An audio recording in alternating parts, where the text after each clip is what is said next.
Hello guys, welcome to my channel once again. This is the part 2 of our cup and saucer model which we started some time ago. This is the second and the last part, and in this part we are going to be modeling the saucer and texturing both the cup and the saucer. Alright, let's get into it. Before we continue, make sure you like my video below by clicking the like button, the thumbs up button, and also subscribe to my YouTube channel for more updates on uploaded videos. And if you like this video, feel free to comment in the comment section below if you want more videos, or if you want any explanation on anything. If you want me to make an extra video tutorial especially for you, just make the comments in my comment section below and I'll do just that. Thank you. So here is the copy model with the handle. Now we are going to model our saucer as shown here in this picture. Alright, so now we have to bring this saucer into Autodesk Maya to use as image reference. So I'm going to delete, okay? I put this image reference in a layer before, so I'm going to unload it from the layer by right clicking and okay, let me just unreference it so that I can click on it and click delete to delete it. Okay, good. Let's go to perspective view. So let's go to our perspective view by tapping spacebar on the keyboard. And once again, if you get lost, you can always look at the description of whatever I click, which is below here. So let's go to the front view. On the front view, I click on image plane, then I navigate to where the image is, and in my case I'm going to copy this link right here and paste it here. This is the location, cop 2, yes, that's my saucer. So here I'm going to take this up by clicking on the move button, pulling up and scaling it up. Alright, move it down. I believe we still know how to navigate the viewport. If you've forgotten how to navigate the viewport, I'll advise you to please check my introduction video in my playlist. You'll see a tutorial on how to navigate the Maya viewport, how to move the viewport, how to rotate the viewports, how to select basic objects, how to create basic objects. Alright, so this is close to the cup size, which is what we want. Alright, okay, so now since we have this, let's hide this cup model which we have here. The first tick, go to extend this here, or hide it altogether, not yet. Okay, click here to have our two viewports view. I'm going to hide this cup. I don't need this. I'm going to delete it by pressing backspace on my keyboard, or delete. Then this, I'll move it backwards. Then add it to this layer here. Right click and click on add selected object. Now I can turn off visibility or turn it on. I can go to template or reference, so that when I click on it, nothing happens. So I can only adjust this guy. One thing I want to do also, I want to put this cup into a layer of its own. So I select the cup and click here, which means create a new layer and assign selected object. Now I click on that and I get a layer 2, which is already assigned to this cup. So I'm going to make it a reference so I can't touch this also. Now what I'll do, I'm going to turn off the visibility, because I want to work on just this saucer alone. Now let's go to our front view to work on our saucer, to model our saucer. Now this is pretty easy. Let's just get into it. First thing, what shape does this saucer look like mostly? What shape does this saucer look like? What shape will best give me, or most quickly give me, the model I want. I will say it's a cylinder because this looks like a circular shape with a base and all. So I'm going to draw a shape and go to the perspective view to pull. Okay, then I rotate this. Okay, this one will be perfect, so I'm going to come here and type 90. When I'm sure this is perfect, then move it up or let the base align with the base of the saucer. Right, okay, this time I won't use the base. I'm going to use this point. Okay, see where that's aligned. Yeah, that's actually the base. This just looks so curved because it is a 360. It's a camera and it wasn't really snapped perfectly accurately at the side, so we can manage with this. This has to be at the center, so let's just click on Z, the Z axis here, and type 0. Okay, did that work? Yeah, let's see. 0. No, nothing happened. Okay, let's try for X.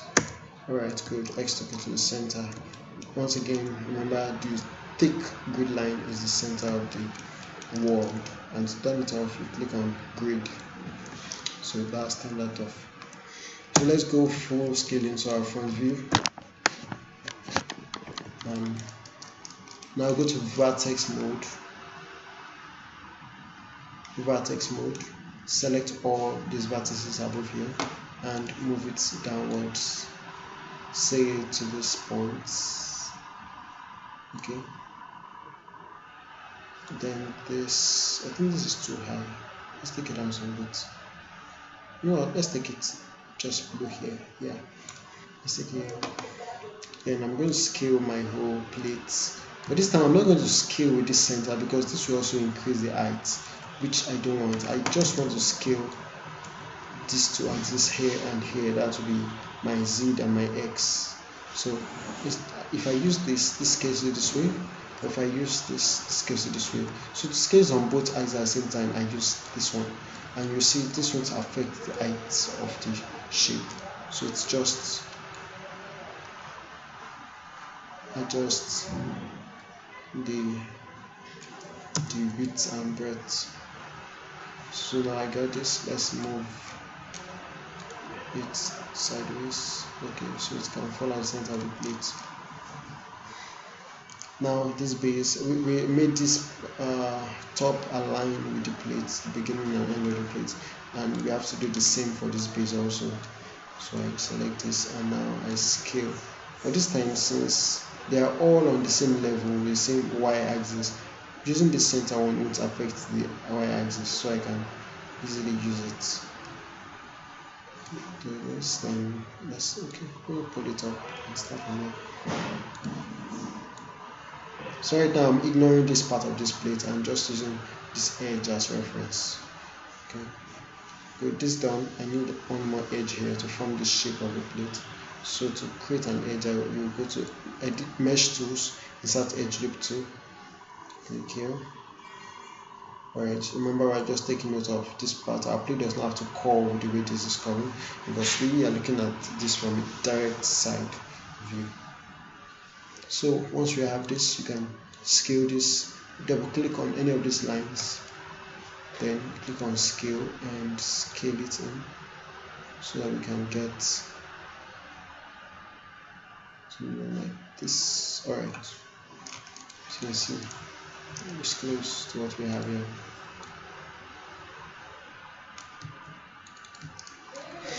Okay, now let's see, our source are curved. Yes, it's a bit curved at this point at the center, so let's create another edge loop there. We should know what this tool is used for now, because I think that's one of the tools we use mostly. Insert edge loop tool. It's used to create edges along your edges. So it's used to create new edges along your edges. So just scale this out so that it can form a nice shape. Okay, let's scale it out some more. Then bevel it so it helps us approximate. Good.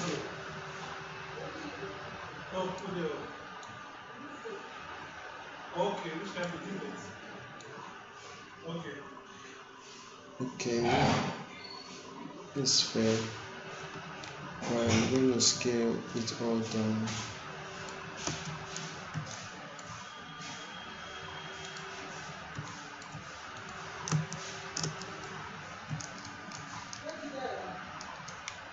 Okay.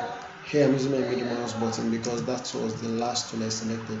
The last tool I selected, once you use the last tool, you can go somewhere else and use your middle mouse drag left or right.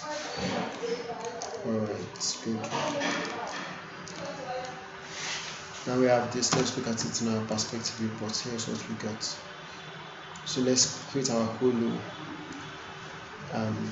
space here where the cup is going to stay. Go to face mode and select all of these faces.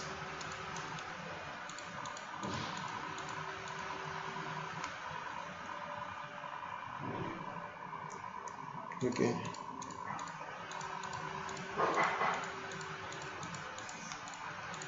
So I select this, and so let's round this up. I don't want to take much time. This is a simple object. Oh, sorry, we don't have some strategy to look for that. Okay, we can extrude, and to extrude we do edit mesh, extrude. Okay, click on scale and scale this in some bits. Okay, use your middle mouse to drag down left or right, or up or down, sorry. Good. Just pick a thickness you think you like.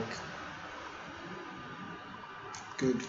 Now you can extrude again, edit mesh, extrude, pull this down and scale it so it does not go through the mesh. Right, so I want this right here. Now the inner part of the plate shouldn't be just this flat, it should be curved also. So to do that, you can also go back here, edit mesh, mesh tools, and insert object tool. Click here, and where is it? Okay, sorry. Yeah, we've done this. Now double click on any line there, so it selects everything around, and bevel. But before you bevel, let's scale it in a bit so it forms some nice bevel for us. Let's scale it in a bit too. Okay, then bevel. Great. So I think I love this already. Okay, this is fine. Now let's bevel this edge because this inner part shouldn't be so sharp, it should be a bit smooth. Alright, this is good. This area I'm going to place more edges here to make this area a bit sharp here. Okay, let's see. Now tap 3 on your keyboard with this object and focus 3. See what we got. 3 is an automatic slot for your object. I think the inside is cool to some extent. I think it's not thick enough, so let's try and make it thick enough. Right. Tap on one on your keyboard to take it back to the normal view. And let's make this thick. Click on your face and double click. Click on your face, double click on another face. Click on your face, double click on the next face. Click on your face, double click on the next face. Okay, do that. Then let's select all of these faces here.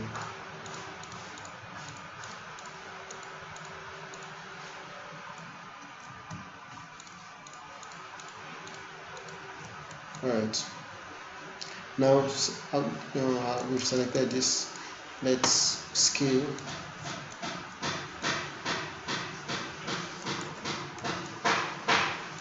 We've scaled this. I think it's pretty good. Go to edge loop Mesh tools, insert edge, dip, and let's put an edge here. Good. Now tap 3 on your keyboard again and let's see. Okay, this is fair. Let's undo until you get this line off. Good. Let's see what this is right now. Okay, this is looking, it's having a flat top, which I wouldn't want. It's having a flat top. You know what? Let's place an edge loop here at the center. Then let's select all of the edges by double clicking on any line there, and double clicking here too. So let's move this down some bits and do edit edge flow. Good. You know I did that. Hold shift, then right click and hold. Now shift and right click are being held down. Drag your mouse to edit edge flow and release. So this can make your edge flow better. Alright, so let's use our 3 now and see what we have. Okay, good. We have a pretty good saucer here. One last thing, I'm going to add an edge here to make this side a bit sharper some more.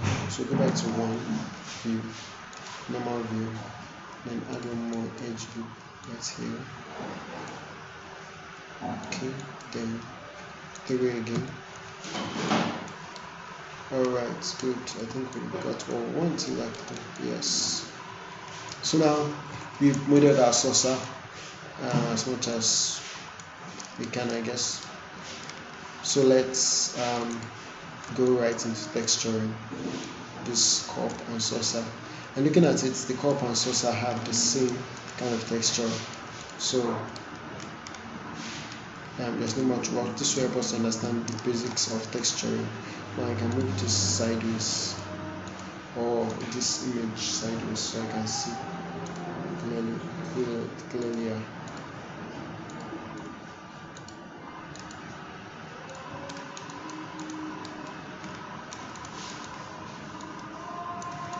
Alright. So to texture, you select the object you want to texture, right click on it, drag your mouse while you're right clicking, drag it to assign favorite material. Then you can either choose Lambert, Bling, or Funk, depending on the specularity, the shininess, the reflective properties, and the properties basically of the object you want to texture. Each of these textures have different forms of texturing, so it's best to really, when you're ready for it, you go get a tutorial on texturing. So in a later video, I'm going to explain each of these materials, Lambert, Bling, Fong, and the rest, and show us the differences and how to get the best from them and which one to use. There's also AI standards which comes with Arnold, and Arnold comes with Autodesk products. It's also for rendering. So let's just do this immediately. Bling. Choose Bling, then right click here so you can choose the Bling. As I told you before, these are the properties of this object. Let's name this to texture or saucer.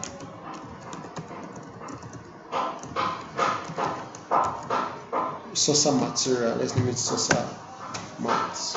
Good. Now we can give this some white. Alright, click on texture surface while I'm doing that. Raise diffuse up. Reduce reflectivity some bits. Reduce specularity. Okay, so let's see. Let's leave this to white. Now we have this. I'm going to save. And I'm going to delete history so my system does not start hanging for some time. So that's what we got. Now we see that we just assigned this texture to this cup alone. It does not affect the handle and the saucer. So to do that, you can click on any of them, or you can select both by holding shift down and clicking on the object you want. Then you can right click and assign favorite material again. But if you have a material already there which looks the same with what you want to use, you can always come to assign existing material, and here you can say existing material. Lambert 1 is the default material, and source material is what we just textured. And see, it's all white. So cool. Alright, so there is how to model a cup, how to model and texture a cup and saucer. I hope you learned a lot from this video. If you do, please don't forget to subscribe to my YouTube channel by clicking the subscribe button below. And once again, if you have any complaints, if you have any suggestions to make, if you have any question to ask, please feel free to comment in the comment section below. If you want more of my videos, just make that known in the comment section below so I can know what exactly you want from me, what video you really want, and I will make the tutorials for it and share here for you guys. So thank you for spending your time here again. See you in the next video, which is very soon. Thank you.